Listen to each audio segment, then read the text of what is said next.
Good morning বন্ধুরা, সবাই কেমন আছো? আশা করি সবাই খুব খুব ভালো আছো। সকাল সকাল চান টান করে পুজো করে টিফিন নিয়ে বসেছি। কি টিফিন করছি বলো তো? চলো তোমাদেরকে দেখাই। আমার কাছে পৃথিবীর সব টিফিন একদিকে, আর আমার এই টিফিনটা একদিকে। চলো তোমাদেরকে দেখাচ্ছি কি টিফিন করছে। এটা কি বলো তো, তোমরা সবাই জানো, লঙ্কা তেল করে নিয়েছি আর আলু ভাতে, মানে আলু সেদ্ধ লঙ্কা তেল আর চানাচুর আর মুড়ি। উফ, এটা যদি পান্তা ভাত হতো গো, পুরো জমে যেত।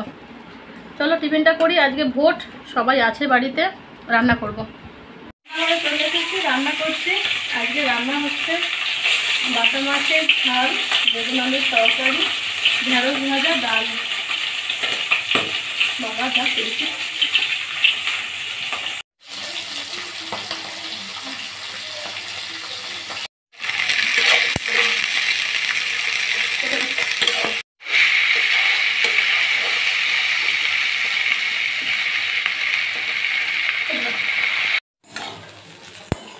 করলা আলু ভাজাটা হয়ে গেল, আর ভাতটা বসালেই হয়ে যাবে। বাবারে কত কাজ করে।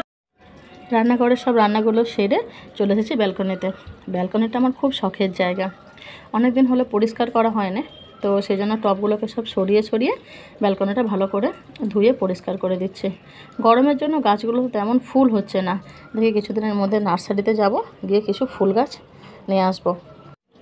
পরিষ্কার হয়ে গেছে। এবার আমার পায়রাগুলোর জন্য দুটো জায়গায় বেশি করে মুড়ি দিয়ে দিয়েছি।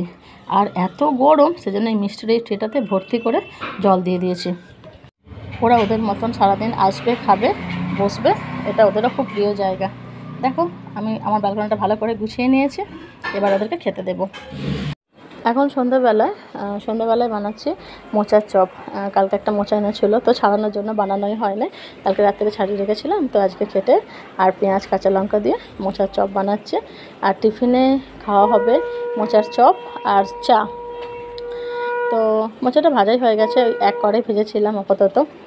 আর চলো বন্ধুরা, তাহলে আমার ভিডিওটা আমি আজকে এখানেই শেষ করছি। যদি ভিডিওটা ভালো লেগে থাকে তাহলে একটা লাইক করে পাশে থেকো। সবাই খুব ভালো থেকো, সাবধানে থেকো, সুস্থ থেকো। দেখা হচ্ছে পরের একটা ব্লগে।